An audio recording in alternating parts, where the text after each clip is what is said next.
সুপ্রিয় কুল চাষি বন্ধুরা, আমরা আজকে এসেছি একটি ভারত সুন্দরী কুল বাগানে।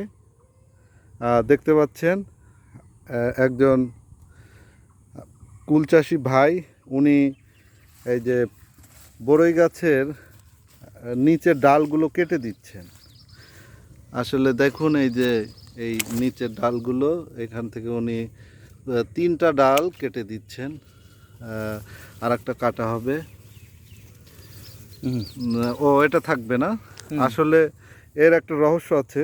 আপনারা যারা কুল চাষি, ভারত সুন্দরী কুলে খেয়াল করবেন, নিচের যে যে ডালগুলো থাকবে, যেগুলো আসলে ফল ধরা সম্ভব না, সেগুলো কেটে দিতে হবে। এই যে এইখানে দেখতে পাচ্ছেন, এই যে লাস্ট যে ডাল, তার ওপরে প্রায় 1.5 থেকে 2 ইঞ্চি ছাল তুলে দিতে হবে। যখন আর কি এই যে বড়ইয়ে আজকে আগস্ট মাসের 5 তারিখ, এই দেখা যাবে 1 থেকে 1.5 মাসের মধ্যেই প্রত্যেকটা শাখায় কুল চলে আসবে, কুলের ফুল এবং ফল চলে আসবে। গুটি যখন আটকে যাবে আর কি, তখন এখানে ছাল তুলে দিতে হবে এবং নিচের অপ্রয়োজনীয় ডালগুলো আপনারা অবশ্যই কেটে দিবেন। অনেকে দেখা যাচ্ছে মায়া করে ডালগুলো কাটেন না।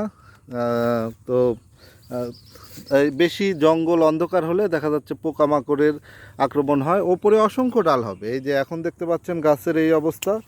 আজকে আগস্টের 5 তারিখ, দেখা যাচ্ছে সেপ্টেম্বরের 5 তারিখের মধ্যে গাছে ফুল দিয়ে ভরে যাবে এবং এই 1 মাসের মধ্যে এই গাছগুলো অনেক বড় হয়ে যাবে। তো আপনারা যারা কুল চাষ করেন, সবাইকে শুভেচ্ছা জানাই। এটা একটা মিশ্র চাষ। এখানে এই যে পেয়ারার গাছও লাগানো আছে মাছ দিয়ে, আর সাথে সাথী ফসল হিসাবে মরিচ করা হয়েছে। এই যে দেখুন, মরিচে অসংখ্য ফুল এসেছে। প্রতি সারির মাছ দিয়ে 2 সারি করে মরিচের গাছ লাগানো আছে। এই যে দেখতে পাচ্ছেন, কৃষক ভাইটি ডাল কেটে যাচ্ছে। এই যে এভাবে আপনারা যে ডালগুলো আসলে মাটিতে শুয়ে যাবে, সেই ডালগুলো আমাদের অবশ্যই কেটে দিতে হবে। এতে গোড়া পরিষ্কার হবে, রোগবালাই কম হবে এবং ফলনের পরিমাণ বৃদ্ধি পাবে। তো আপনাদের যে কোনো পরামর্শ বা প্রশ্ন যদি থাকে, আপনারা অবশ্যই কমেন্টসে জানাবেন এবং নিয়মিত ভারত সুন্দরী, বল সুন্দরী কুল এবং পেয়ারার যদি কোনো আপনাদের প্রশ্ন থাকে করতে পারেন, আমি উত্তর দেওয়ার চেষ্টা করব।